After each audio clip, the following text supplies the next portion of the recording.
সেটা হচ্ছে যে গতকালকে একটা নিউজ হয়েছিল, ঢাকা পোস্ট একটা অনলাইন পোর্টাল, সেই নিউজটা আমাদের দৃষ্টি আকৃষ্ট হয়েছে এবং সেখানে সেখানে শিরোনাম ছিল অচেনা এক রাখালকে নিয়ে এনসিটিভি শিক্ষা মন্ত্রণালয়ের অস্বস্তি। এই নিউজের মধ্যে মিস্টার রাখাল রাহা ওরফে সাজ্জাদুর রহমানকে নিয়ে নিউজটা করা হয়েছে এবং এনসিটিভির পরিমার্জন কমিটিতে উনি ছিলেন। পরিবর্তিত আমাদের পরিস্থিতিতে জুলাই বিপ্লবের পরে সেটা মন্ত্রণালয় থেকেই ওনাকে দায়িত্ব দেওয়া হয়েছিল। তার সঙ্গে আরও অনেকে জড়িত ছিলেন, 41 জন মোট। এবং পরে সেইটাকে কেন্দ্র করে সেখানে অদ্ভুতভাবে এই রাখাল রাহার সঙ্গে আমাদের আমাদের তৎকালীন সমন্বয়ক যারা ছিলেন, এখন তো সমন্বয়ক নাই, তারা পার্টি করে ফেলছেন, তাদের একজন সালাউদ্দিন তানভীর, 400 কোটি টাকার একটি অভিযোগ তার বিরুদ্ধে আছে। রাখাল রাহাই সেটা নেতৃত্ব দিয়েছেন, যেটা হচ্ছে চলতি বছর পাঠ্য বই ছাপার কাগজে জোরদার বাজার দরের চেয়ে টন প্রতি 15 থেকে 25 হাজার টাকা বেশি দিতে হয়েছে মুদ্রণ প্রতিষ্ঠানগুলোকে। নির্দিষ্ট প্রতিষ্ঠান থেকে কাগজ না কিনলে বই ছাপার ছাড়পত্র মিলতো না, এটা আর কি। আমি আমার এই প্রেস ব্রিফিং এর দুইটা অংশ, একটা হচ্ছে রাখাল রাহার কার্যক্রম আর আরেকটা হচ্ছে এই 400 কোটি টাকার ব্যবসার সাথে রাখাল রাহার হাত আছে কিনা এবং এর সঙ্গে যুক্ত অভিযোগ করা হয়েছে যে কি বলে এখানে সালাউদ্দিন তানভীর কে এর সঙ্গে যুক্ত করা হয়েছে, এখানে আমাদের এনসিটিভির সচিবকে যুক্ত করা হয়েছে। এই ধরনের নিউজের পরিপ্রেক্ষিতে জড়িত হয়েছে, মানে গল্পটা এমন ভাবে সাজানো হয়েছে যেন এটা বাস্তবিক ঘটনাটা এরকম ভাবে ঘটেছে। মানে এটাকে আমরা কি বলবো, ডিসইনফরমেশন বলাই উচিত, মিস ইনফরমেশনও বলা যাচ্ছে না।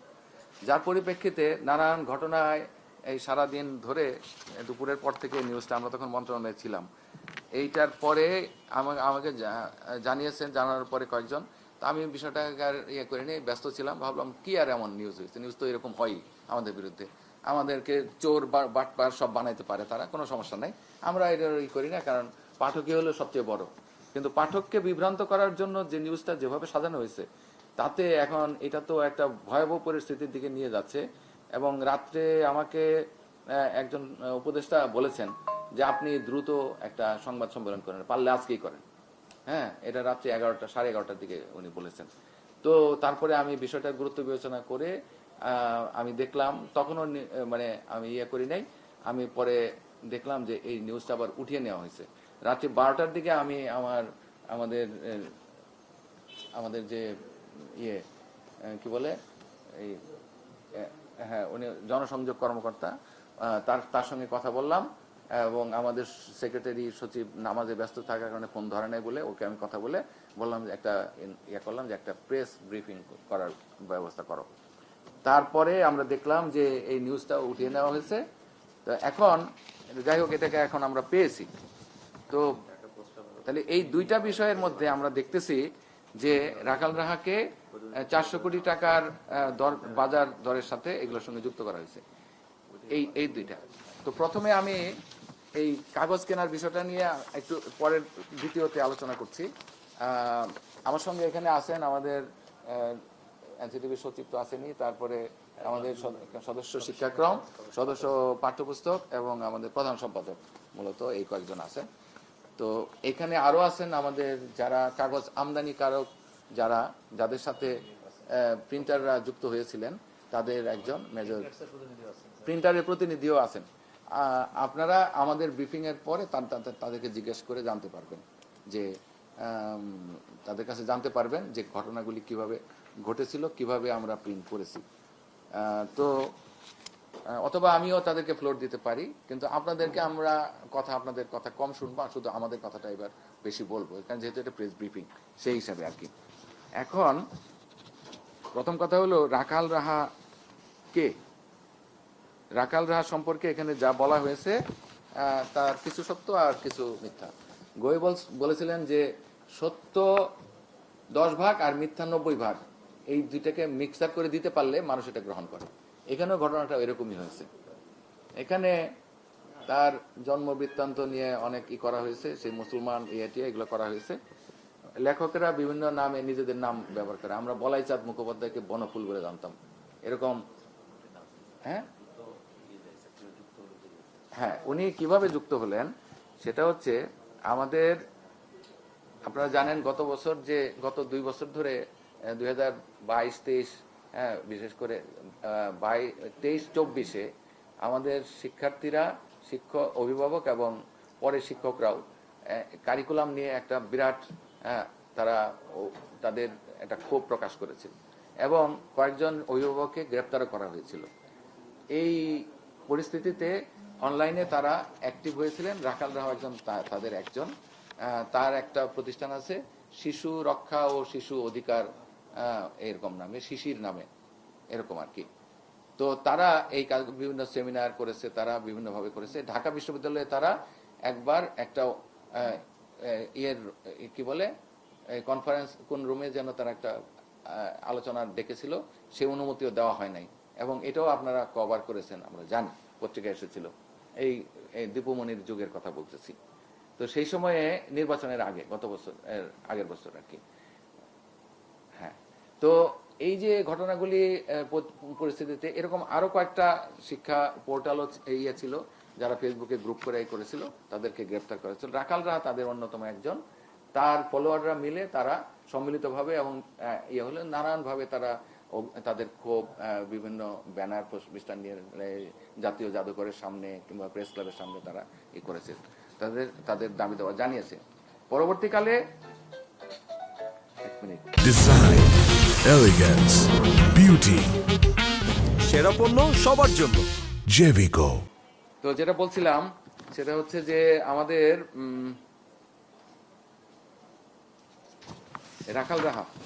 রাখাল রাহা তিনি, তার একটা প্রতিষ্ঠানও আছে, সেটা হচ্ছে সম্পাদনা নামে একটা প্রতিষ্ঠান।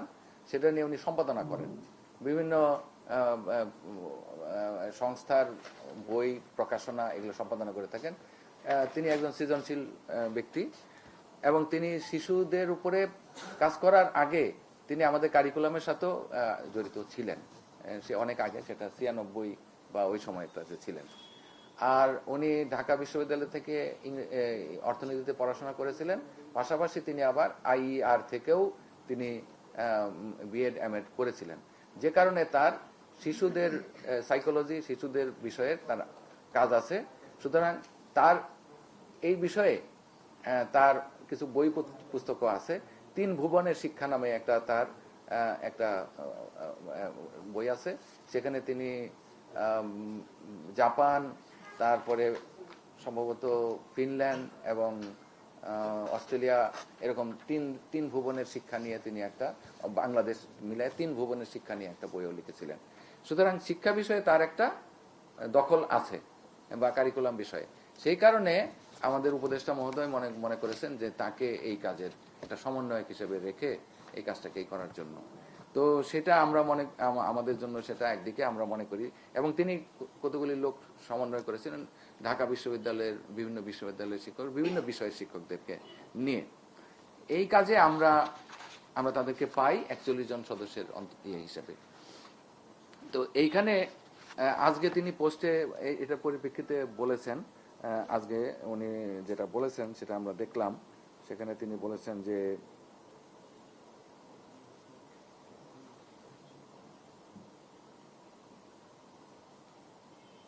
আমি একটা পত্রিকায় পেলাম, যেটা উনি বলেছেন, ডেইলি ক্যাম্পাস, ঢাকা পোস্ট ইত্যাদির মতো কিছু এলোমেলো পোর্টালে আমাকে নিয়ে এবং আমাদের কাজ নিয়ে কিছু তথ্য, কিছু অর্ধসত্য আর কিছু মিথ্যা মিশিয়ে উদ্দেশ্য প্রণীত রিপোর্ট প্রচার করেছে। এনসিটিভি পাঠ্য বই সংশোধন পরিমার্জন কমিটির সাজ্জাদুর রহমান ওরফে রাখাল রাহা তার বিরুদ্ধে অপপ্রচারে লিপ্ত থাকা কয়েকটি নিউজ পোর্টালের নাম উল্লেখ করে সামাজিক যোগাযোগ ফেসবুকে একটি স্ট্যাটাস দিয়েছেন। সোমবার রাতে তার আইডিতে দেওয়া এক স্ট্যাটাসে লিখেছেন, ডেইলি ক্যাম্পাস, ঢাকা পোস্ট ইত্যাদির মতো আছে, এটা বললাম। এছাড়া এনসিটিভির মধ্যকার কাজ না জানা কয়েকটা গরু গাধাও তাদের সাথে যোগ দিল। দেশে বিদেশে কিছু মানুষ ফেসবুক, ইউটিউবে আন্দাজে কথা বলতে লাগলো, কিন্তু আমার মনে হয়েছিল এগুলো পোর্টাল, চ্যানেল, সেলিব্রিটিরা, যেহেতু ভিউ বিজনেস করে, মানুষ এগুলো ততটা বিশ্বাস করবে না। আশ্চর্যজনকভাবে দেখলাম বিপুল সংখ্যক, আচ্ছা এমনকি তাদের সাথে যোগ দিয়েছেন এমন যাদের একত্রে রাজপথে ছিলাম শুধু না, তাদের অনেকের বিপদে সর্বোচ্চ চেষ্টা করেছি, জেলখানায় গিয়ে খাবার টাকা পৌঁছে দিয়েছি পর্যন্ত। তিনি আরো লিখেছেন যে গত বছরের নভেম্বরের শেষের দিকে আমি শিক্ষা উপদেষ্টাকে বললাম যে আমার কাজ তো শেষ, আমি ডিসেম্বরে 1 তারিখ নিজের কাজে ফিরে যেতে চাই। তিনি বললেন তুমি আরো কিছুদিন থাকো, কারণ এলোমেলো হতে পারে। বরং সত্যি সত্যিই দেখলাম অনেকগুলো সেন্সিটিভ বিষয় এলোমেলো হলো বা করা হলো। নিশ্চিত যে আমি না থাকলে সেগুলো নিয়ে ভয়ঙ্কর রকম বিতর্ক হতে পারত, এমনকি বই বাতিল করতেও হতে পারত। এই হচ্ছে তার বক্তব্য। তার ফেসবুকে গিয়ে এটা দেখতে পারেন, দীর্ঘ একটা দিয়েছে, সেটা আপনারা দেখে তার সম্পর্কে আরো লিখতে পারবেন। এটা হচ্ছে তার সম্পর্কে। আর তিনি এই সম্পর্কে যেটা লিখেছে সেটা হচ্ছে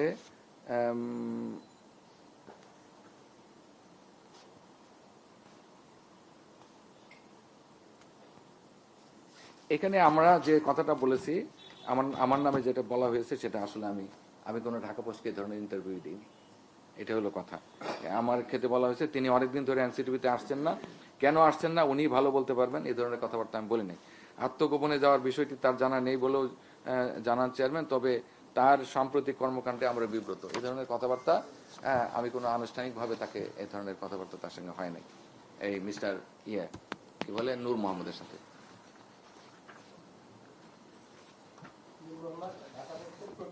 হ্যাঁ, প্রতিবেদক। সে যে আমাকে কোট করেছে এগুলো আমাকে বলে নাই যে এই ধরনের কোনো নিউজ সে করার জন্য এগুলো করেছে। অর্থাৎ তার কোনো মানে নিউজে করার যে তার যে উদ্দেশ্য, সে কি কোনো গোয়েন্দা নাকি যে সে নিউজ করবে এভাবে? বলতে হবে যে আমি একটা নিউজ করার জন্য আপনি আসছি। হ্যাঁ, এমনি ইনফরমালিতে আমরা অনেক কথাবার্তা বলি, কিন্তু সে এইগুলোকে ব্যবহার করে এটা নিউজ আকারে সাজিয়ে দিয়েছে, এই হচ্ছে বিষয়। তো এখানে রাখাল রাহা, হ্যাঁ, তিনি তার যোগ্যতা সম্পর্কে আমরা বলেছি এবং মন্ত্রণালয় তাকে নিয়োগ করেছে। এবং এই ক্ষেত্রে অধ্যাপক ওয়াহিদুদ্দিন মাহমুদ মাধ্যমে তার ছাত্র হিসেবে তিনি আমাদের উপর প্রভাব খাটিয়েছেন, কথাগুলি এটা সত্য নয়। তিনি তার জায়গাতেই কাজ করেছেন শুধু, অর্থাৎ তিনি সম্পাদনার কাজে, বই পরিমার্জনের কাজে ছিলেন, এর বাইরে উনি আমাদের সাথে কোনো কিছুতে যুক্ত ছিলেন না। এখানে আমাদের সদস্যরা আছেন, তাদেরকে পরবর্তীতে জিজ্ঞেস করে জানতে পারবেন। তো এইখানে এই কথাগুলি সত্য নয়। আর পরিমার্জনের ক্ষেত্রে আমরা যেটা করেছি, বিষয় বিশেষজ্ঞদেরকে আমরা দিয়েছি। বিষয় বিশেষজ্ঞরা যা বলেছে আমরা তাদের উপরে হস্তক্ষেপ করি নাই। আওয়ামী লীগ, বিএনপি তাদের মানে কাউকে উঁচু করা, বড় করা, নামানো, এগুলোর বিষয়ে কিন্তু আমরা এখানে ঢাকা বিশ্ববিদ্যালয়ের সাদা দলের যেমন ছিলেন ডিন, যিনি বর্তমানে সিদ্দিকুর রহমান খান, ডক্টর সিদ্দিকুর রহমান খান, ওনারা এই বইগুলোর পরিমার্জনের সাথে ছিলেন। ওনাদেরকে জিজ্ঞেস করতে পারেন যে ওখানে রাখাল রাহা এখানে মতামত দিয়েছেন, আপনি দিয়েছেন। বাংলার বিষয়ে আপনারা কি বলে বাংলা একাডেমির মহাপরিচালক ডক্টর মোহাম্মদ আজম মহোদয়কে জিজ্ঞেস করতে পারেন যে তিনি এই বিষয়ের যে কন্টেন্ট সিলেকশন, কন্টেন্টের কোনটার পরে কি যাবে, হিন্দু লেখক কয়টা যাবে, বা বঙ্কিমচন্দ্র যাবে কিনা বা থাকবে কিনা, এই সমস্ত বিষয়ে সিদ্ধান্ত তারাই দিয়েছেন। এটা আমাদের কোনো নয়, এবং বিষয়ের বিশেষজ্ঞ হিসেবে তারাই ওখানে নির্ধারণ করেছেন। আর গণিতের বিষয়ে তিনি রসায়ন, জীববিজ্ঞান বিষয়ে, পদার্থবিজ্ঞান, এগুলো আসলে গাল গল্প। কেউ কি তার নিজের বিষয়ের বাইরে গিয়ে সে কি সিদ্ধান্তমূলক কিছু বলতে পারবে? যেটা হয়েছে, রাখাল রাহা উনি স্বতঃপ্রণোদিতভাবে এখানে সময় দিয়েছেন, ভলান্টারিলি সময় দিয়েছেন। যে বিষয়ের রসায়ন, বিজ্ঞান, গণিত ইত্যাদি বিষয়ে যে কোনো বিষয়ের অসঙ্গতি আছে বলে অন্যান্য আমাদের বিশেষজ্ঞরা বা বিষয় বিশেষজ্ঞরা বলেছেন বা লেখকরা বলেছেন, সেগুলোকে উনি অ্যাকুমুলেট করেছেন এবং ফোনে অথবা তার কাছে গিয়ে অথবা তাকে ডেকে এনে কাজগুলি করেছেন। এই হচ্ছে বিষয়। পরিমার্জন কাজটা একদিনে তো হয় নাই, সেজন্য তিনি সব করে ফেলেছেন। এই ধরনের বয়ান হাজির করাটা হচ্ছে এক ধরনের, আমরা কি বলবো, এটা হচ্ছে একটা বয়ান হাজির করে কাউকে করে ফেলা, নস্যাৎ করে দেওয়ার একটা মানসিকতা। এটা মানে আর কি বলবো, যাই হোক, তার অন্য বিষয়ে আপত্তি থাকতে পারে, তার অনেক ব্যাপারে আমরা একমত নই। যেমন আমরা এই যে পাঠ্য বইয়ের পিছনে যে না গ্রাফিতির বিষয়ে বলি, গ্রাফিতির বিষয়ে ওনার এক ধরনের ইয়ে ছিল যে এত ভয়াবহ গ্রাফিতি, মানে গ্রাফিতি একটা ভয়াবহ হতে পারে, সুতরাং কম দেওয়াই ভালো। পরে কিন্তু আমরা আরো অনেক আলোচনা করে, অনেক উপদেষ্টার সাথে আলোচনা করে আমরা কিন্তু গ্রাফিতিগুলো দিয়েছি। সুতরাং ওনার মতামত এখানে প্রাধান্য পেয়েছে এমন নয়। পতাকা এবং ইয়ের বিষয়ে ওনারা একা মত দেন নাই, আরো অনেকে মিলে এই মত দিয়েছেন।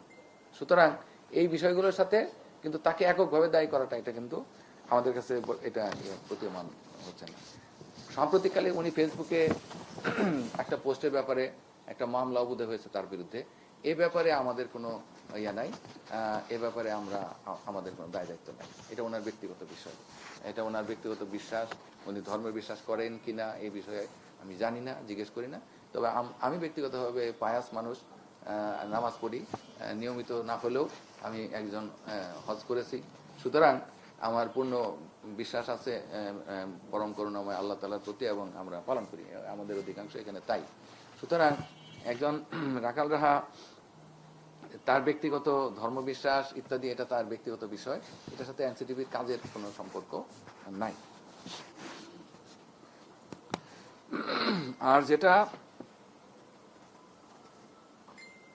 এখানে আরো যেটা বলা হয়েছে, তথ্য প্রযুক্তি ইনস্টিটিউটের অধ্যাপক ও পরিচালক মইনুল হোসেন তিনি বলেন, একটি মিটিং এ ডাকা হলেও পরবর্তী কাজের বিষয়ে আমাকে কোনো তথ্য দেওয়া হয় নাই। পরে মিটিং এ ডাকা হয়নি, কাজটি হয়েছে কি হয়েছে সেটিও জানতে পারিনি। এটা তথ্য প্রযুক্তি বিষয়ে কোনো কন্টেন্টের বিষয়ে কোনো মিটিং হয়ে থাকতে পারে। এই ব্যাপারে যারা মানে পরিমার্জনকারী কমিটি ছিলেন তারাই এটা আলোচনা করে ঠিক করেছে, এখানে আমাদের বিষয় নাই। বই পরিমার্জনের জন্য সর্বোচ্চ 2 মাস সময়ের প্রয়োজন হয়, এই কথাটা এনসিটিভির কোন সূত্র বলেছে এটা আমরা জানি না। বই পরিমার্জন তো আমরা সারা বছর ধরেই বই পরিমার্জন করি। আমাদের প্রথমে 441টা বই এবং পরে এটা 455তে গিয়ে ঠেকেছে। এই সমস্ত বইগুলো পরিমার্জন করতে 2 মাসে কি সম্ভব? এটা কে বলেছে? বই পরিমার্জন করতে সর্বোচ্চ 2 মাসের মতো সময় প্রয়োজন। এই ধরনের সিদ্ধান্তমূলক কথা যারা বলে তারা আসলে এনসিটিভির কোনো কর্মকর্তা হলে তারা এনসিটিভির পক্ষের লোক না। সরকার অন্তত এই সরকারকে বেকায়দায় ফেলার জন্য এই সমস্ত কথাবার্তা বলে, এরা অন্তর্ঘাতমূলক।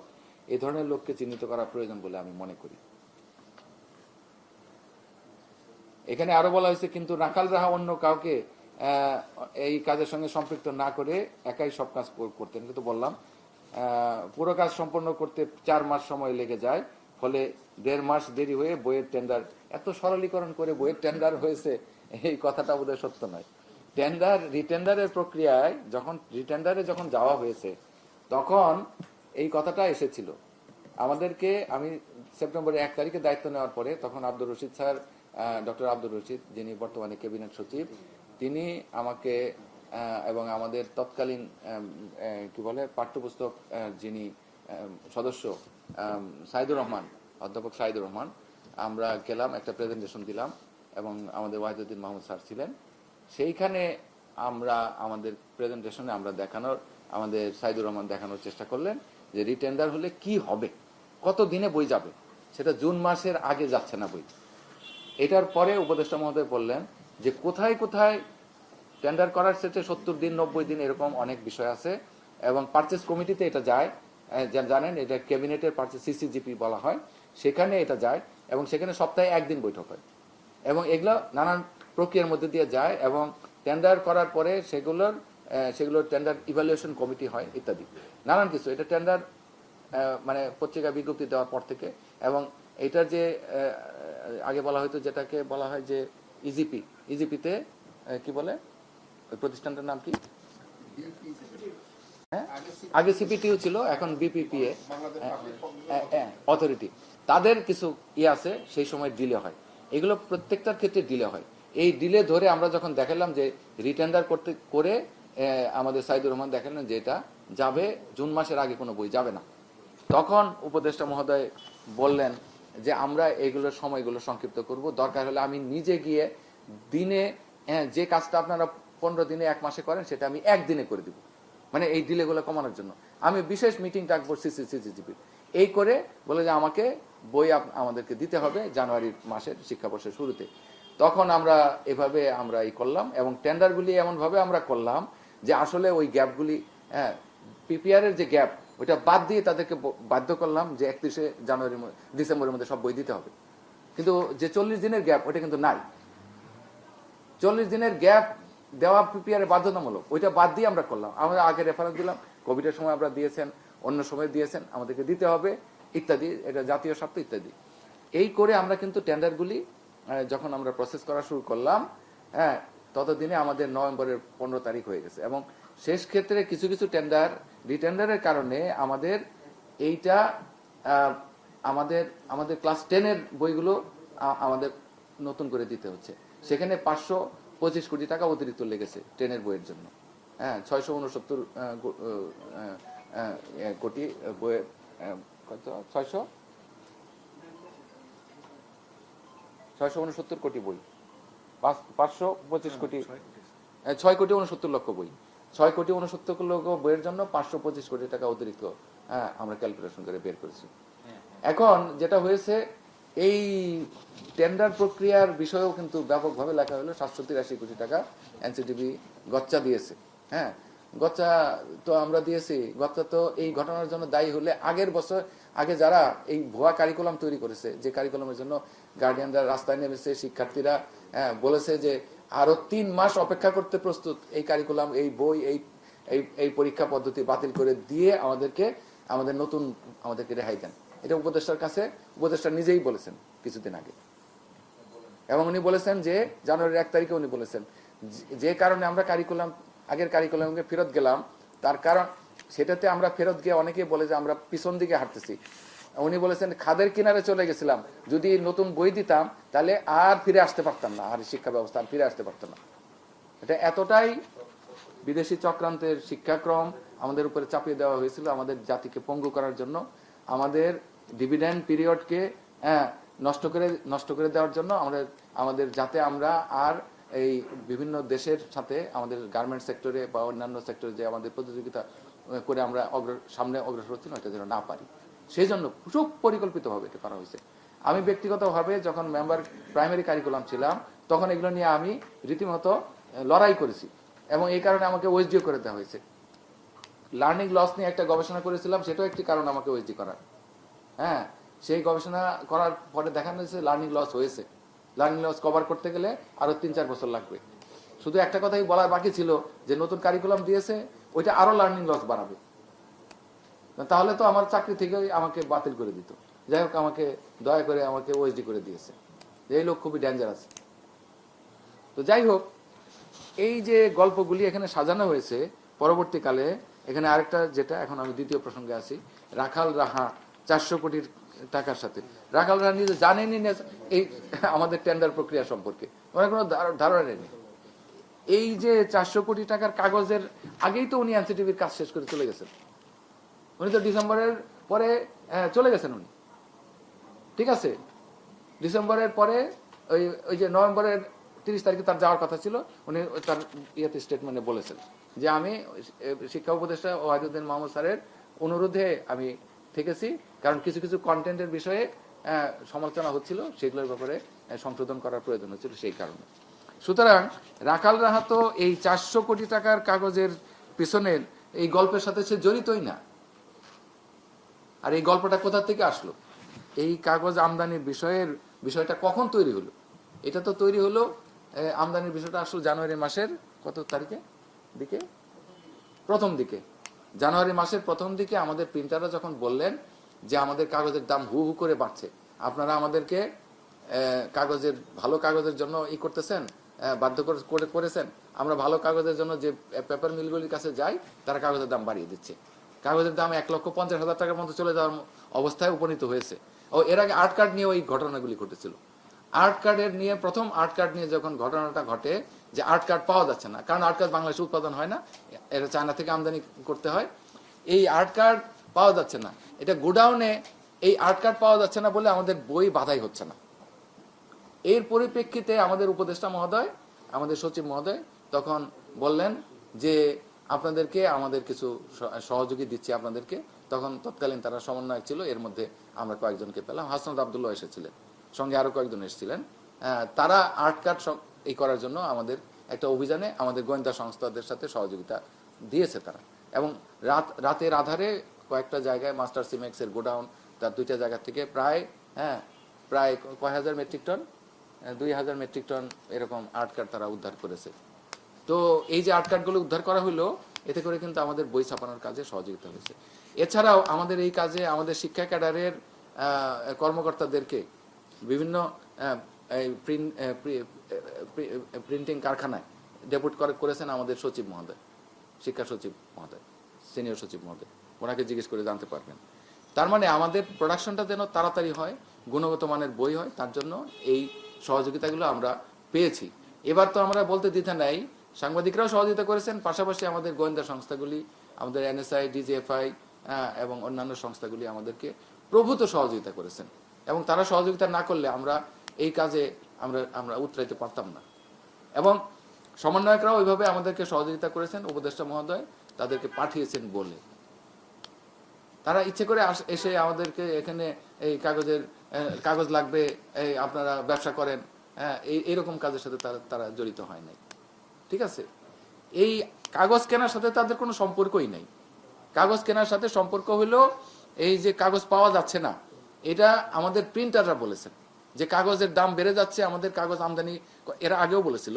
যখন আমরা পেপার মিলগুলোর সঙ্গে সেপ্টেম্বর মাসের 30 তারিখে না 28 তারিখে একটা মিটিং করেছিলাম গত বছর, তখন পেপার মিলগুলো 1,40,000 থেকে 1,44,000 পর্যন্ত তারা দাম নির্ধারণ করেছিল। পেপার মিল প্রিন্টাররা বলেছিল যে আমরা 1,05,000 থেকে 15,000-এর মধ্যে আমরা কাগজ আমরা কিনতে পারি, আর যদি আমাদেরকে আপনারা আমদানি করার সুযোগ দেন তাহলে আমাদের আর কোনো সংকট থাকবে না। এবং এই কথাটা পরে আমাদেরকে স্মরণ করিয়ে দিয়েছে যে আমাদের কথা আপনারা শোনেন নাই বলে আমরা এই বিপদে পড়েছি, 1,50,000 করে এখন কাগজের দাম হচ্ছে, আমাদেরকে দয়া করে কিছু কাগজ আমদানি করার সুযোগ করে দেন। ঠিক আছে, আমাদের উপদেষ্টা মহোদয় চাইছিলেন যে দেশীয় কাগজের মিল থেকে আমাদের নেওয়ার জন্য। পরবর্তীকালে আমাদের উপদেষ্টা মহোদয়, তৎকালীন উপদেষ্টা ওয়াহিদুদ্দিন মামুন এবং আমাদের সচিব, সিনিয়র সচিব মহোদয় জনাব সিদ্দিক জুবায়ের, তারা কিন্তু আমাদের পেপার মিলগুলির মালিকদের সাথে কথা বলে এই দাম 1,35,000 করেছিলেন। ঠিক আছে, এইটা মেঘনা পেপার মিলগুলির সাথে প্রথম আলাপ হয়, তখন বেক্সিমকো কি বলে এই বসুন্ধরা, এরা রাজি হয় নাই, এবার সবচেয়ে কম দিয়েছে। তারপরে ক্রিয়েটিভ পেপার মিল কাগজ খুব দেয় নাই, তারপরে আম্বার পরবর্তীতে দিয়েছে, তাদের পাল্পের সংকট ছিল, আমরা ক্রিয়েটিভকে বাধ্য করে পাল্প তাদেরকে ধার দেওয়ার ব্যবস্থা করেছি, তারপরে পেপার টেকের কাছ থেকে পাল্প দেওয়ার ব্যবস্থা করেছি। এই কাজগুলো আমরা করেছি, এগুলো বিভিন্ন সময়। এত কথা আমরা বলতে চাই না, কারণ একটা উদ্দেশ্যকে সফল করার জন্য আমরা কি কি প্রচেষ্টা নিয়েছি এটা একটা ডকুমেন্ট আকারে আমরা দিব, এটা প্রকাশ করা হবে, আপনারা ওখানে পাবেন। তো যে আমি আমি আমি বলতেছি, এই কাগজের দর প্রতি পরবর্তীকালে এই কাগজ আমদানি করার ক্ষেত্রে তখন আমদানিকারক সংগ্রহ করেছে প্রিন্টাররাই। একজন আমদানিকারক একজন আছেন ইউনিয়ন অ্যাসোসিয়েটস, তারা এই আমদানিকারক প্রিন্টারদের মাধ্যমে এসে আমাদের সঙ্গে কথা বললেন যে এই জন্য এরা নয়া বাজারে বিভিন্ন কাগজ তারা বিক্রি করেন, তো আমরা বললাম যে আপনারা করতে পারেন। এবং আমাদের একটা চুক্তিও, এটা তারা উভয় পক্ষ প্রিন্টার এবং আমদানিকারক চুক্তিও করেছে তারা, এবং চুক্তির মধ্যে আমরা হলাম ফেসিলিটেটর, আমরা এনসিটিভি কোনো কাগজ আমদানি করি না, তারাই চুক্তি করেছে। এবং চুক্তি করে আর্ট কার্ডের ক্ষেত্রেও তারা করেছে, এবং আর্ট কার্ড যে করেছে, যে আর্ট কার্ডগুলি কত 2000 মেট্রিক টন না 1600 মেট্রিক টন আর্ট কার্ড আমদানি করেছে, এখন পর্যন্ত প্রিন্টাররা প্রায় 5 কোটি টাকা এখনো বাকি রয়ে গেছে, কিন্তু আর্ট কার্ড কিন্তু তারা পেয়ে গেছে। তারপরে এখানে যে গল্পটা সাজানো হয়েছে কি, যে 400 কোটি টাকার কাগজ আমদানি করা হয়নি। কত কাগজ আমদানি করা হয়েছে আপনারা চুক্তিবদ্ধ? জি বলেন, আপনার নাম কি বলেন? আমি major SM Riaz Rashid, PSC অবসরপ্রাপ্ত। আমি ইউনিয়ন অ্যাসোসিয়েটসের একজন মালিক পক্ষের একজন। তো আমাদের একজন পাত্র আছে, পাত্র একটু অফিসিয়াল কাজে একটু দূরে আছে। বেসিক্যালি চেয়ারম্যান মহোদয় যেটা বললেন সম্পূর্ণই সঠিক, যে আসলে বেসিক্যালি এখানে কারো প্রয়োজনে কোনো কিছু না। যখন নভেম্বরে যেই কাগজের মূল্য 1,05,000 টাকা, সেটা জানুয়ারি আসতে আসতে সেটা হয়ে গেল 1,48,000 টাকা, 45,000 টাকা পর্যন্ত। মানে এইভাবে আস্তে আস্তে বাড়িয়েছে। আরেকটা বড় যেটা সমস্যা ছিল সেটা হচ্ছে অ্যাডভান্স তারা টাকা দিয়ে দিয়েছিল প্রিন্টার্সরা, কিন্তু সঠিক সময় কাগজ পাচ্ছিল না। আবার যখন খুব প্রেসারে কাগজ পাচ্ছিল তখন সেটা হচ্ছে নিম্নমানের কাগজ ছিল, অনেক ওয়েস্টেজ ছিল, বালি ছিল, অনেক প্রবলেম ছিল। যাই হোক, এখন যেহেতু তারা টেন্ডার অ্যাওয়ার্ড হয়েছে, বই দিতে হবে, অনন্য হয়ে ছিলেন, সে অবস্থার পরিপ্রেক্ষিতে তখন আমরা যেহেতু অলমোস্ট 3 যুগের উপরে এই কাগজের ব্যবসা করি, তখন আমাদের কাছে স্বর্ণাপন্ন হলো যে আপনারা একটু আমাদেরকে একটু ব্যবস্থা করে দেন। এবং তখন আমরা একটা রিজনেবল প্রাইস যতটুকু সম্ভব সমস্ত কিছু মধ্যস্থতা করে, ইনক্লুডিং ভ্যাট অ্যান্ড ট্যাক্স, এটা একটা অনেক জায়গায় আছে, ভ্যাট অ্যান্ড ট্যাক্স সহ একটা মূল্য ধরে তখন আমরা এই কাগজটা আনলাম। এর আগে একটা কথা বলা বাঞ্ছনীয়, আর্ট কার্ড যখন একটা কৃত্রিম সম্পদ তৈরি করা হলো, স্যার যেটা বলেছেন, সেই ক্ষেত্রে কিন্তু আমাদের আর্ট কার্ডটাও as per the demand of the printers. এটা খুব লক্ষণীয় যে আমাদের কোনো কিছু এখানে একটা মেট্রিক টন নিজস্ব কোনো চাহিদার ভিত্তিতে আনা হয়নি। যার যেরকম রিকোয়ারমেন্ট ছিল সেই হিসাবে আমরা 1600 মেট্রিক টন আনলাম, এবং সেইভাবে আমরা 2 সপ্তাহ আগে, অলমোস্ট 10 দিন আগে আমরা, কারণ আমরা জানুয়ারিতে চুক্তিটা করেছি, আমাদের ফেব্রুয়ারি 9 তারিখের ভিতরে নিয়ে আসার কথা, আমরা জানুয়ারি 23 কি 25 তারিখের ভিতরে আমরা কিন্তু আর্ট কার্ডটা দিয়ে দিয়েছি এবং সুন্দরভাবে প্রিন্টার্সের কাছে পৌঁছে দিয়েছি, সুন্দরভাবে কোনো রকম ঝুঁকি ঝামেলা ছাড়া। এরপরে আসলো হচ্ছে এই পেপারের ব্যাপারটা।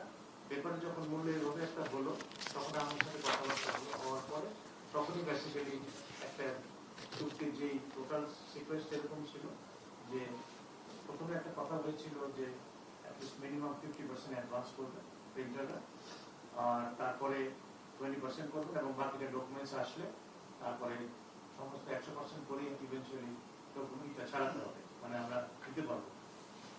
এর ভিতরে প্রিন্টার যারা আছেন ওনারা বললো যে অলরেডি আমরা কিছু টাকা লোকাল প্রিন্টার্স থেকে দিয়ে লোকাল পেপার মিলকে দিয়ে দিয়েছি কিছু কাগজের জন্য, আমাদের এত টাকা এখন হবে না, আমরা মিনিমাম আপনার 20% যদি করে অ্যাডভান্স রেখে যদি আনতে পারেন তাহলে একটু আমাদের খুব সাশ্রয় হয়। তো বেসিক্যালি আসলে আমরা ধরেন 100 টাকার কাগজ, ইনফ্যাক্ট 100 কোটি টাকার কাগজ, আমরা 20 কোটি টাকা অ্যাডভান্স নিয়ে কাজটা শুরু করেছি। অলমোস্ট 80 কোটি টাকা তখন সামনে আমাদের একটা ফিনান্সিয়াল এক্সপোজার, অর্থাৎ আমাদের মাথার উপরে তখন একটা বোঝা হয়ে ছিল। আমরা তারপর চিন্তা করেছি এনসিটিভির সাথে যদি আমরা একটা কাজে যুক্ত হতে পারি, এটা আমাদেরকে অ্যাজ এ ইম্পোর্টার ব্যবসায়ী হিসেবে ভাগ্যবান মনে করেছি। মেজর রিয়াজ, আমি যেটা সুনির্দিষ্ট প্রশ্ন আপনার কাছে, সেটা হলো আপনারা কয় কোটি টাকার কাগজ এনেছেন? 400 কোটি টাকার? স্যার 100 কোটি টাকা স্যার। আমি তো তাই জানতাম, কিন্তু 400 কোটি টাকা কমিশন খেয়ে ফেলেছে অলরেডি। 100 কোটি টাকার কাগজ আমদানি করেছেন, এখনো 35 কোটি টাকা এখনো প্রিন্টাররা আপনাদেরকে দেয় নাই, বাকি রয়ে গেছে। আর 400 কোটি টাকার কমিশন খাওয়া হয়ে গেল এই 100 কোটি টাকার কাগজ আমদানি করতে গিয়ে। এবং এর সঙ্গে সচিব, এনসিটিভির সচিব এবং ওই কি বলে গাজী সালাউদ্দিন তানভীর জড়িত। এটা কি করে হলো? আসলে টোটাল প্রসেসটার ভিতরে এই সমস্ত প্রিন্টার যারা আছে, কারণ প্রিন্টারদের যেভাবে কাজ পাওয়ার জন্য, মানে কাজ নেওয়ার জন্য, বইগুলো করার জন্য গাজী সালাউদ্দিন তানভীর সাহেব যেভাবে মানে আমি বলবো যে চাপ প্রয়োগ করেছেন। এই আমি বলি বিষয়টা হলো এই যে এখন আমাদের প্রিন্টাররা একটু বলেন, আমরা কি আপনাদেরকে কাগজ আনার জন্য চাপ দিয়েছিলাম, নাকি আপনারা সংকট বিবেচনা করে কাগজ আনার কথা আগেও বলছিলেন আমাদের সাথে? যে পরিচয় বলেন।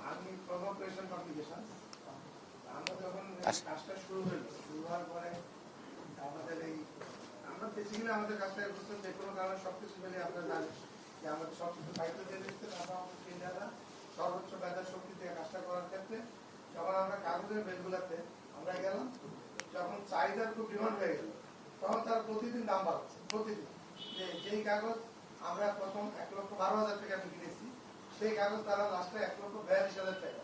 তখন দেখলাম যে আমরা তো আসলে এই কাজটা করতে পারবো না, কারণ আমার পুঁজি একটা সীমাবদ্ধ।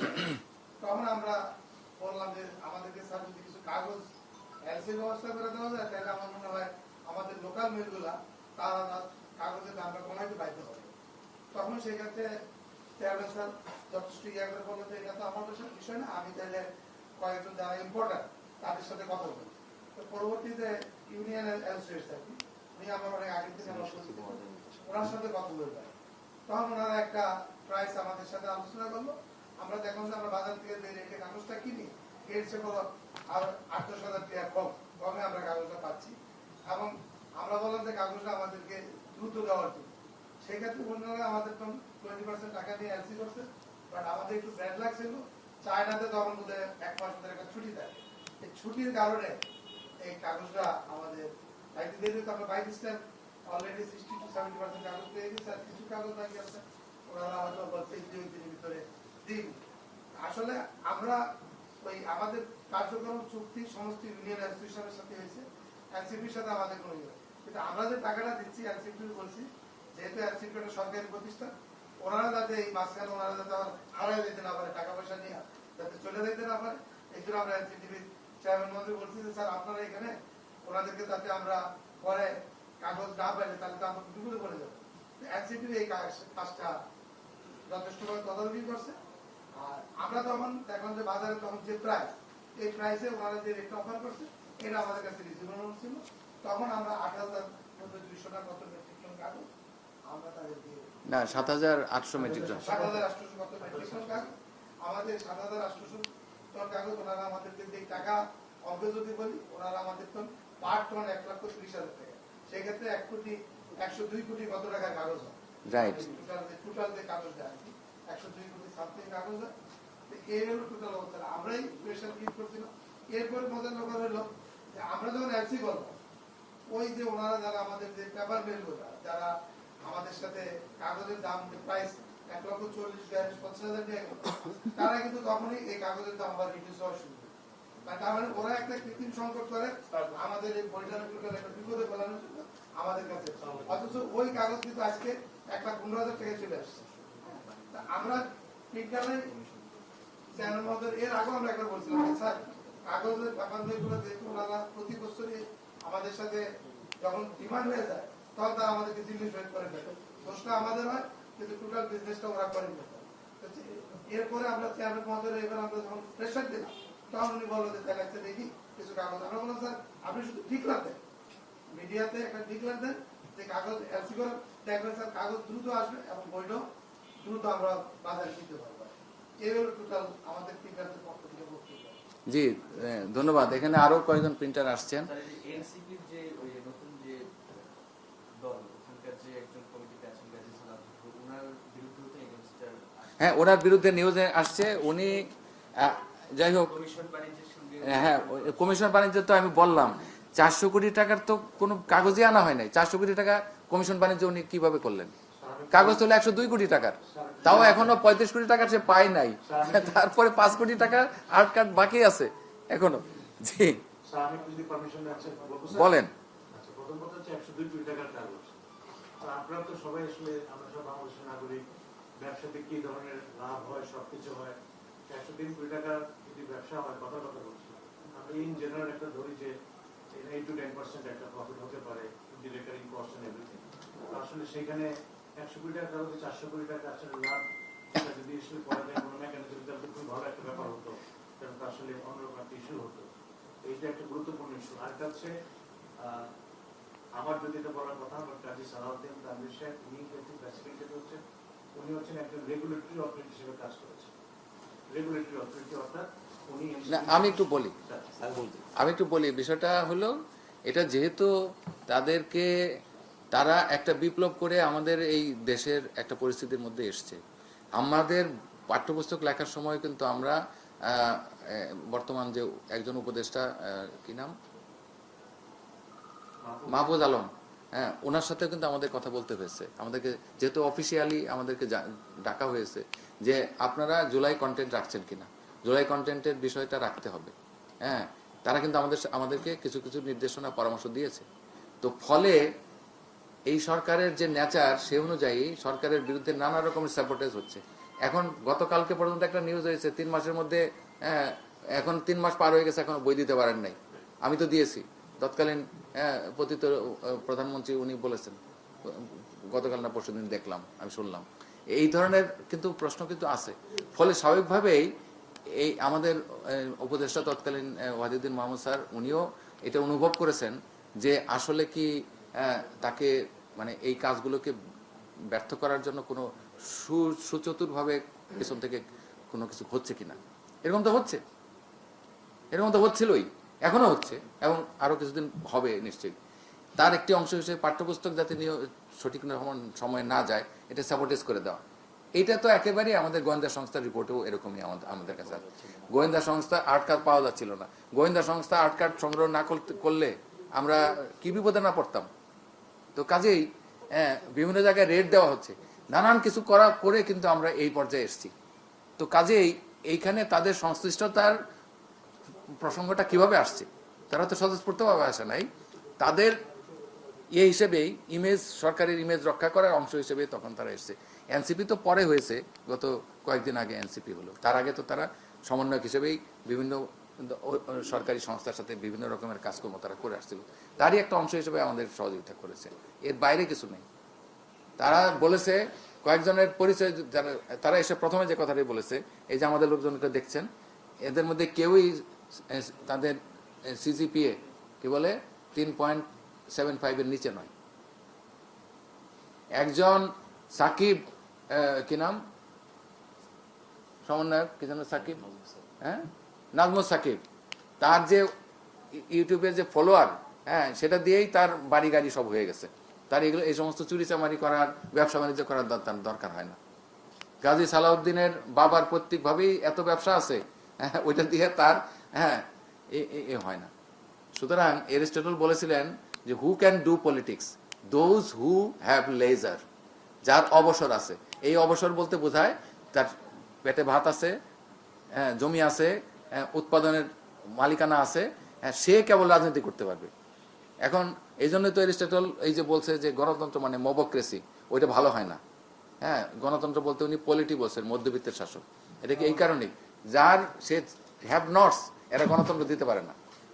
সুতরাং আমাদের এই সমন্বয়করা যারা লিড দিচ্ছে তাদের একটা বৈশিষ্ট্য আছে, যারা কেউই রাস্তা থেকে উঠে আসেনি। সুতরাং তাদের এই চুরি চামারি করার মানসিকতা এটা আমরা দেখি নাই। জি আপনাদের জি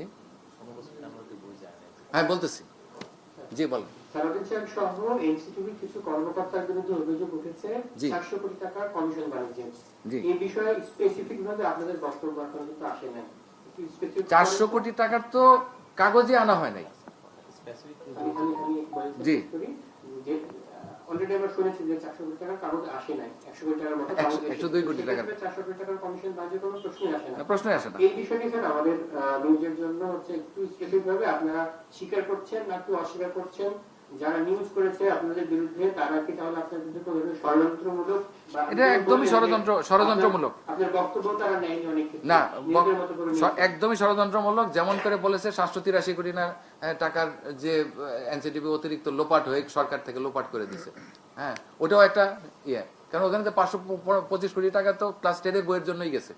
স্যার আমি জি স্পেসিফিক চাচ্ছি যে এই যে 400 কোটি টাকার কমিশন বাণিজ্য এর সঙ্গে আপনারা জড়িত কি না, হ্যাঁ অথবা না? আমরা কোনো কমিশন বাণিজ্যের সাথেই জড়িত না। 400 কোটি তো দূরের কথা, 1 টাকার কমিশন বাণিজ্যের সাথে আমরা জড়িত না, কেউই জড়িত না। আমরা শুধু কোয়ালিটির ব্যাপারেই আমাদের কনসার্ন। গভর্নমেন্ট হিসেবে পাবলিক গোল হলো প্রাইভেট ইন্টারেস্ট থাকতে পারে, প্রাইভেট প্রফিটের বিষয় থাকতে পারে, কিন্তু আমরা গভর্নমেন্ট এমপ্লয়ি হিসেবে আমরা তো ছুটিও নিইনি গত 3 মাস ধরে এখন পর্যন্ত। উনি রাতে থাকেন এনসিটিভিতে, বাসায় যান না, এরকম আরো কয়েকজন আছেন। স্যার আমি একটু জানতে চাচ্ছি জি বলেন। যে গণমাধ্যমে যে সরি আমি আখতারুজ্জামান, আমি বাংলাদেশ পত্রিকার সিনিয়র রিপোর্টার। জি গণমাধ্যমে যে খবর প্রকাশিত হয়েছে আপনারা এই খবরের ব্যাপারে আপনাদের কোনো মন্তব্য আছে? গণমাধ্যমের যে খবর এটা সম্পূর্ণ ভুয়া, উদ্দেশ্যমূলক, বিভ্রান্তিকর, জাতিকে আমাদেরকে এনসিটিভি কে হেয় করার জন্য। আর যে সমস্ত ব্যক্তি আমাদের সাথে জড়িত বিভিন্নভাবে তাদেরকে হেয় প্রতিপন্ন করার জন্য, তাদের অন্য বিষয়ে অন্য সমস্যা থাকতে পারে বা মত আমাদের ক্ষেত্রে ভিন্ন মত থাকতে পারে, কিন্তু এইগুলো সম্পূর্ণ মিথ্যা, একটা ফ্যাব্রিকেটেড নিউজ এখানে করা হয়েছে। 400 কোটি টাকার যে ব্যবসা বাণিজ্যের কমিশন সম্পূর্ণই একটা ভুয়া এবং এটা কোনো উদ্দেশ্যমূলক এবং তথ্য কোনো তথ্য নাই, যার কারণে তারা কিন্তু রাত্রে এটা নিউজটাকে উজ্জ্বল করে নিয়েছে, এটাই প্রমাণিত হয়। এবং ওখানে বলেছে, তো নিউজের মধ্যে বলেছে যে তথ্যগত অসঙ্গতির কারণে নিউজটি উজ্জ্বল করে নেওয়া হলো। স্যার আপনারা কোনো ব্যবস্থা নেবেন নাকি যে আপনাদের বিরুদ্ধে? জি, আমরা ব্যবস্থা নিতে চাই, তো আমরা ব্যবস্থা নিতে চাই। আমরা যে সমস্ত সংস্থার কাছ থেকে আপনাদের সাংবাদিক, যারা এই সমস্ত সাংবাদিক, হ্যাঁ, সেটা আপনার এই কি বলে ঢাকা পোস্টই হোক, সেটা ডেইলি ক্যাম্পাস হোক, আর যেটা ওই কি বলে কালবেলাই হোক, যারা এই ধরনের নিউজ করে আমাদেরকে বিব্রত করতেছেন, আমাদের মান সম্মান হানি করতেছেন। আমার বিরুদ্ধে তো নিউজ করা হলো যে তিনি হওয়ার জন্য, এই এনসিটিভির চেয়ারম্যান এক্সটেনশনের জন্য তিনি দৌড়ঝাঁপ শুরু করে দিয়েছেন। আমার এত দৌড়ঝাঁপ শুরু করার দরকার নেই। এবং আমার সম্পর্কে বলা হলো আমি আওয়ামী লীগের লেসপেন্সার অমুক তমুক, দীপুমণির সাথে আমার কোনো বিরোধ নাই, আমি তারই লোক ছিলাম, বিদেশে গেছি তার সাথে। আমারে বিদেশে নিয়ে গেছে হলো কি বলে ইউনেস্কো, হ্যাঁ, ব্র্যাকের আইডির একটা ইয়েতে নিয়ে গেছে, ওইখানে সরকারিভাবে উনি গেছেন। তো আমার সরকারে জিও করতে হয়, এই জন্য আমার নামে জিও অনুমোদন হয়েছে সেটা। আর আমার সম্পর্কে বলা হলো যে আমি বামপন্থী, আমি 85-86 এই সময়তেই আমার বামপন্থী রাজনীতি শেষ। কারণ এরশাদের বিরুদ্ধে আন্দোলন, এরশাদের 86 সনের নির্বাচনে অংশ নেওয়ার কারণে আমি কমিউনিস্ট পার্টি থেকে আমি আমি আমি বিদ্রোহ করেছি, আমাকে বের করে দিয়েছে, বহিষ্কার করেছে। আমরা 11 জন আমাদেরকে বহিষ্কার করে দিয়েছিল। হ্যাঁ, তো এইটা আমার শেষ। তো মানে স্বৈরাচার শাসকের অধীনে নির্বাচন করবে আর আমরা এটা আমি সমর্থন করব, এটার মধ্যে আমি নাই। হ্যাঁ, সুতরাং আমার রাজনীতি, বামপন্থী রাজনীতি ওইখানেই শেষ হয়ে গেছে। আর আমি শেরপুর সরকারি কলেজে পড়াশোনা করেছি, ওই কলেজে আমি প্রিন্সিপাল ছিলাম, এবং ওই কলেজের উন্নয়নের জন্য আমাকে ওই সময়কার এমপি আমাকে ওখানে নিয়ে গেছে। হ্যাঁ, এটা ওই কারণে না যে আমি তার অনুসারী বা ইত্যাদি, ঠিক আছে।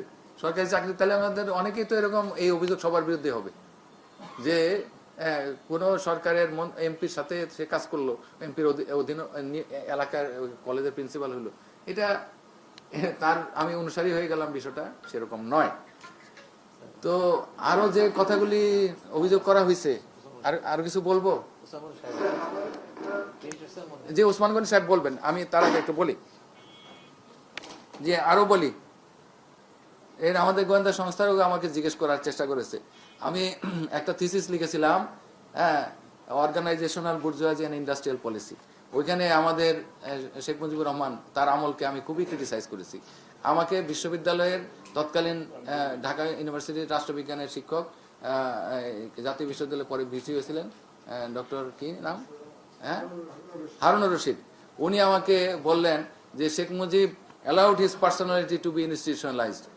এটা আপনি লিখেছেন, আপনি তাকে পার্সোনালিটি কাল্ট প্রতিষ্ঠা করেছেন বলে আপনি জানিয়েছেন, এটা লিখলেন কেন? আমি তো কোট করেছি তালুকদার মনিরুজ্জামানকে। তো তালুকদার মনিরুজ্জামান উনি একাই সব লিখেছেন, আমরা লিখি নাই, আমাদেরকে কোট করতে পারতেন। এই বলে আমার চাকরি গেল, আর হলো না। পরবর্তীকালে ঢাকা এই যে ইয়েতে সিলেট শাহজালাল বিশ্ববিদ্যালয়ে ইন্টারভিউ দিতে গেলাম, ওই একই প্রসঙ্গ।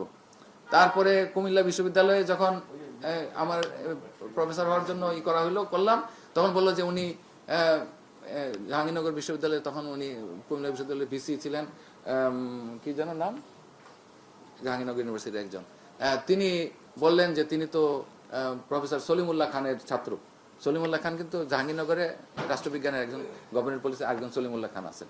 হ্যাঁ, উনি সাদা দল করেন, মানে বিএনপি দলীয়, তো ওনার ছাত্র, সুতরাং ওকে নেওয়া যাবে না। এই হচ্ছে আমার একাডেমিক ইয়া।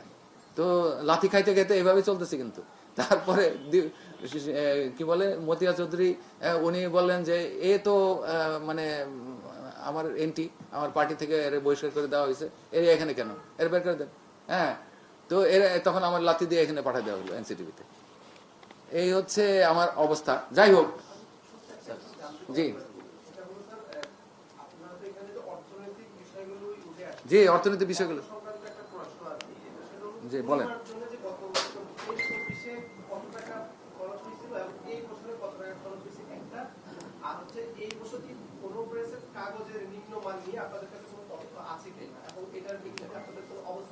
এগুলো, এই প্রসঙ্গগুলো আমরা এই মুহূর্তে করতেছি না। এই প্রসঙ্গগুলো আজকে শুধু আমরা ব্রিফ করতেছি। আমরা সংবাদ সম্মেলন যখন করব, তখন আপনাদেরকে এই বিষয়গুলো নিয়ে আমরা আলোচনা করব। এই প্রসঙ্গগুলো উত্তর এই মুহূর্তে আমরা দিতে। আমি এখন হ্যাঁ, আমি কালের কণ্ঠের রিপোর্টার স্যার, আমি শরীফুল বলছি। জি বলেন। একটু জানতে চাচ্ছিলাম যে এনসিটিভি একটা সরকারি প্রতিষ্ঠান এবং ইউনিয়ন ট্রেডার যাদের কাছ থেকে কাগজটা ইম্পোর্ট করা হয়েছে সেখানে এনসিটিভির সংশ্লিষ্টতা, যেমন আমরা পেয়েছি যে 20% যে অ্যাডভান্স দিয়েছে সেই অ্যাডভান্সের এনসিটিভির সচিব মহোদয় স্বাক্ষরিত, কিন্তু সেই সরকারি প্রতিষ্ঠান হিসেবে কি এনসিটিভি পারে এরকম তাদের পেপারসে প্রিন্টার্সদের কাছ থেকে টাকা নিয়ে আমাদের আরেকজনকে দেওয়া, হয়তো নেগোসিয়েশন করে দিতে পারে। আমরা যেহেতু আমি স্যার জি বলেন বলেন। যেহেতু স্যার মানে খুব ক্লোজলি দেখা গেছে যে টাকা পয়সা লেনদেন এনসিটিভির মাধ্যমে, যেহেতু কাগজে আমরা দেখেছি যে 20% অ্যাডভান্স নিয়েছে এনসিটিভি নিজের স্বাক্ষর করে এনসিটিভি সচিব, ঠিক আছে, তাহলে মানে এই ব্যাপারটা স্যার কেন হলো? আমি বলেন। অভিযোগ করছি না, আমি আচ্ছা, বলছি। সরকারি প্রতিষ্ঠান হিসেবে আপনারা পারেন কিনা যে আরেকটা লেনদেনের সঙ্গে সরাসরি সংযুক্ত, হয়তো মধ্যস্থতাকারী হতে পারে। আমরা মধ্যস্থতাকারী আমাদের হ্যাঁ, কিন্তু তাহলে সেই এনসিটিভি সচিব স্বাক্ষরিত কাগজ কেন? এই কাগজের টাকা পয়সাগুলো সবই চেকের মাধ্যমে ইয়ের মাধ্যমে হয়েছে, এগুলো কোনোভাবেই পে অর্ডারের মাধ্যমে হয়েছে, এগুলোর সাথে একটু বলতে জি হচ্ছে। বলেন। প্রথম কথা হচ্ছে এই যে মানে বার্তালাপ বা কমিউনিকেশন যেটা আপনি বলছেন, এটা আসলে কোনো অবতারণা ছিলই না, যদি না বকেয়া থাকতো, বকেয়া না থাকতো তারা নর্মাল পেমেন্ট করে দিলে। তো যেহেতু এনসিটিভি ছিল ফ্যাসিলিটেটর, সঞ্চালক, ফ্যাসিলিটেটর, তো নর্মালি ওনারা গ্যারান্টার ছিলেন ফ্রম বোথ সাইড। অর্থাৎ প্রিন্টারকে যদি আমি কাগজ না দিই তখন আমাকে উনি বলবেন, আবার প্রিন্টার্সের যদি আমাকে যে তাদের কমিটমেন্ট অনুযায়ী যে টাকাটা দেওয়া না কথা সেখানে ওনারা অনুরোধ করতে পারে, ব্যাপারটা এরকম। এবং ক্ষেত্র বিশেষে এক্স্যাক্টলি ঘটনাটা তাই হয়েছে। আমরা কিন্তু এনসিটিভি কে অফিসিয়ালি চিঠি দিয়েছি with the list of printing papers owner, তাদেরকে আমরা কিন্তু চিঠি দিয়েছি যে স্যার আমরা এই পর্যন্ত এতটুকু এনেছি, এই কাগজ বাবদ এতটুকু ডিস্ট্রিবিউট করেছি, যেমন আর্ট কার্ডের ক্ষেত্রে এত কোটি টাকা পাওনা বকেয়া আছে, এই হচ্ছে লিস্ট, এবং প্রিন্টিং পেপারের ক্ষেত্রে এত টাকা বকেয়া আছে, এই হচ্ছে লিস্ট। স্যার এই টাকাটা তাদেরকে অনুরোধ করে একটু যেভাবে হোক পরিশোধ করার জন্য আপনি একটু সবিনয় অনুরোধ করছি। আমাদের অনুরোধের উপরে ওনারা কিন্তু ওই সবাইকে লিস্ট দিয়ে তাদেরকে বলেছে যে আপনারা মিটিং এ আসেন, মিটিং এ এসে বারবারই কথাবার্তা বলেছে এবং লিস্ট অনুযায়ী সেটাই বলেছেন। তারাও কিন্তু কখনো আমার জানা মতে যেটা আপনি বলছেন, আমরা চিঠি দিয়েছি, আমি অনেককেই সেই চিঠির ফরওয়ার্ডিং কপি, অনেক রিপোর্টার আছে আমার কাছ থেকে ছবি নিয়েছেন, আমি নিতে পারবো ওপেন সিক্রেট, এটা লুকানোর কিছু নাই। আমরা এনসিটিভি রিকোয়েস্ট করছি, এনসিটিভি এটা আমি বুঝতেছি, কিন্তু আমি বলছি যে এটা 1 টাকার লেনদেন করে টাকাটা বড় বিষয় না। সরকারি প্রতিষ্ঠান হিসেবে এনসিটিভি তার প্যাডে পারে কিন্তু যে এরকম আরেকটা লেনদেনের সরাসরি সাক্ষী হওয়া। আচ্ছা, বলেন এটা ক্লিয়ার করেন। জি, আমাদের প্রশ্নটা কিন্তু এখান থেকে না, আচ্ছা, ঠিক আছে। এনসিটিভি সম্মানিত আইনগতভাবে তারা লয়ারের মাধ্যমে নানাভাবে কিন্তু এখানে পাঠ হইতে পারত, কিন্তু যেহেতু এনসিটিভি প্রতিষ্ঠানের প্যাডে হয়েছে ব্যাপারটা, আমি সম্মানিত যারা আমাদের সাংবাদিক ভাই আছেন, আমি দৃষ্টি আকর্ষণ করছি। মূলত আপনারা জানেন যে আমরা এই মুহূর্তে স্যার যেটি ব্যাখ্যা করেছেন যে আসলে একটা ক্রুশিয়াল মুহূর্ত আমরা অতিক্রান্ত করেছি। আমরা সেটি হচ্ছে এরকম যে আমাদের পাঠ্যপুস্তক পরিবর্তন থেকে শুরু করে আমাদের কারিকুলাম স্যারও এখানে আছেন। আমি বিশেষভাবে স্যারদের অনুমতি নিয়ে আমি বলছি যে এই কারিকুলাম যখন আমাদের স্থগিতকরণ করা হলো 2022-23 যে কারিকুলামটা হয়েছিল, স্থগিত করার পরে যে 2012-তে যে চলে যায়, সেটি পরিবর্তন করতে গিয়ে মন্ত্রণালয় কর্তৃক যে প্রেরিত যে বিশেষজ্ঞগণ যারা ছিলেন আপনারা জানেন, সেটি তারা যে কাজটি করেছেন সেটি একটি বিশেষজ্ঞগণের সমন্বয়ে যে কাজটি সম্পন্ন হয়েছে, সেই কাজটি করতে গিয়ে কিন্তু মানে অতি অল্প সময়ের মধ্যে সবগুলো কাজই সম্পন্ন করতে হয়েছে। কারণ আমাদের ওই সময় নতুন কারিকুলামে যে বইগুলো গিয়েছে সেখানে 10টি বই, এখানে এসে আমার 655টি বই, সবগুলো করতে গিয়ে কিন্তু আমাদের ব্যাপক রকম একটি কষ্টসাধ্য বিষয় অতিক্রম করতে হয়েছে। সেই সঙ্গে আমাদের টেন্ডার প্রক্রিয়ার ক্ষেত্রে বিগত আওয়ামী সরকার আমলে যেটি হয়েছে সেই সময় কিন্তু কি হয়েছে, টেন্ডার কিন্তু বাতিল করতে হয়েছে কিন্তু।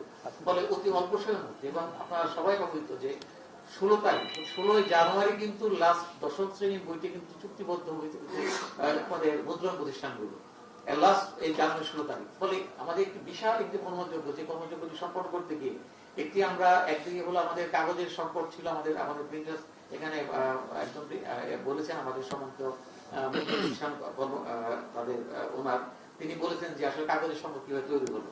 ফলে সিনিয়র সচিব স্যার, উপদেষ্টা মহোদয় এবং প্রধান উপদেষ্টার একাদশ সহকারী, ওখান থেকে আমরা এই নির্দেশনা পেয়েছি, যার মাধ্যমে যে কাজটি সম্পন্ন হয়েছে, যেখানে কি বলা হয়ে থাকে ইউনিয়ন গ্রুপ যেটি কাগজটা আমদানি করছেন, এখানে সচিবের দায়িত্বের ক্ষেত্রে কিন্তু আমাকে একজন কি বলা হয়ে থাকে যে এনসিপির যাবতীয় অর্ডার গুলো কিন্তু করতে হয় সচিবের নিজের মাধ্যমে। একজন বিশেষজ্ঞ নিয়োগ প্যানেল থেকে আনতে গেলে, বাইরে থেকে আনতে গেলে সব কিন্তু ফাইলগুলো কারিকুলাম থেকে, প্রাথমিক শিক্ষা বোর্ড থেকে, অর্থ শাখা থেকে, এমনকি আমাদের কি বলা হয়ে থাকে যে সম্পাদনা শাখা থেকে, সমস্ত শাখা কিংবা এই থেকে সব স্বাক্ষর করতে হয়। আচ্ছা, এই সচিব এবং উপসচিব।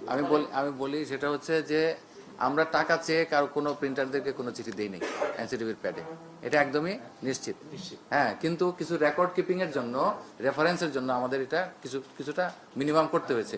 এই বিষয়ে আমাদের প্রিন্টার সমিতির যে সেক্রেটারি জনাব রুবেল এবং আছেন আমাদের মুক্তিযোদ্ধা উসমান গনি, প্রিন্টার্স একজন এবং সৃজনশীল প্রকাশক, তারা একটু পরপর একটু বলেন যে আসলে আপনারা কিভাবে এই লেনদেনগুলি করেছেন এই আমদানিকারকের সাথে।